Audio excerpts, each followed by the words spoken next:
কয়েকদিন আগের ঘটনা। এই যে অঞ্চলে, এরকম একটা বাজার অঞ্চলে, বিহারের নালন্দা, এই বিহারের নালন্দায় একজন মাকে, সে কারোর মা, কারোর স্ত্রী, কারোর দিদি, কারোর বোন, কারোর সন্তান, প্রকাশ্য রাস্তায় দুষ্কৃতীরা শ্লীলতাহানি করতে করতে তাকে দিয়ে প্যারেড করিয়েছিল, আর সেই ভিডিও সোশ্যাল মিডিয়ায় প্রকাশ করে দিয়েছিল। কি ব্যবস্থা নিয়েছো? কি করেছো দুষ্কৃতির বিরুদ্ধে? তোমার তো বিহারে ডবল ইঞ্জিন সরকার, ভুলে গেছো? আজকে আমি এখানে দাঁড়িয়ে আপনাদের সামনে বক্তব্য রাখছি। মণিপুর এখন এই রাতের বেলাতে জ্বলছে। আমি কিছুক্ষণ আগে আস্তে আস্তে দেখছিলাম, মাননীয় প্রধানমন্ত্রী, মাননীয় স্বরাষ্ট্রমন্ত্রী, তোমরা মণিপুরের ডবল ইঞ্জিন সরকারকে চার্জশিট দেওয়ার ক্ষমতা রাখো না। তুমি মণিপুরকে শান্ত করতে পারো না। মণিপুরে আমার মায়েদের নগ্ন করে প্যারেড করানো হয়েছে, সেখানে তুমি ওই ট্যাঙ্কার ঢোকাতে পারো না। তুমি বাংলার মানুষকে এসে চার্জশিট দিচ্ছ। ভুলে গেছেন উন্নাওয়ের ঘটনা?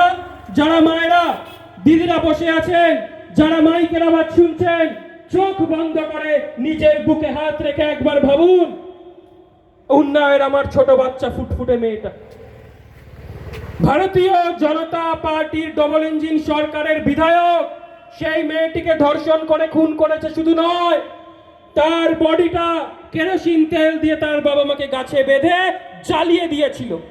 এখানেই শেষ নয়, অত্যাচারের শুরু এটা। তার বাবা মাকে খুন করেছে, তার হয়ে যে আইনজীবী কোর্টে লড়াই করতেছিলেন, সেই আইনজীবীকে পর্যন্ত খুন করেছে। শেষে সেই বংশের একজন বেঁচেছিলেন, সেই মেয়েটির কাকা। সে যখন ম্যাজিস্ট্রেটের কাছে গোপন জবানবন্দি দিতে যাচ্ছিল, গাড়ি অ্যাক্সিডেন্ট করে মেরে দিয়েছে। ভাবুন, একটা দোষ ঢাকতে গোটা পরিবারকে এরা শেষ করে দিয়েছে। কি ব্যবস্থা নিয়েছে? কুলদীপ সিং সেঙ্গারকে তোমরা মালা পরিয়ে বরণ করতে গেছিলে, ভুলে গেছেন? দিল্লির নৃশংস হত্যার ঘটনা ভুলে গেছেন? আসারাম রাম রহিমের ঘটনা, এদেরকে তোমরা মালা পরিয়ে বরণ করো। হ্যাঁ, বাংলায় একটা দুর্ভাগ্যজনক ঘটনা ঘটেছে, কিন্তু বাংলার পুলিশ প্রশাসন 18 ঘন্টার মধ্যে মূল অভিযুক্তকে গ্রেফতার করেছে। এটাই বাংলার সরকার। আর সিবিআই আজ প্রায় 2 বছর হয়ে গেল তদন্তের রিপোর্ট জমা দিতে পারেনি। ওই সঞ্জয় রায়ের বিরুদ্ধে কোনো পদক্ষেপ এখনো পর্যন্ত হয়নি। 56 দিন টাইম লাগিয়েছিল। মূল অভিযুক্তই একজনকেই ধরেছিল, যাকে কলকাতা পুলিশ 18 দিনে ধরেছে। এখানেই পার্থক্য।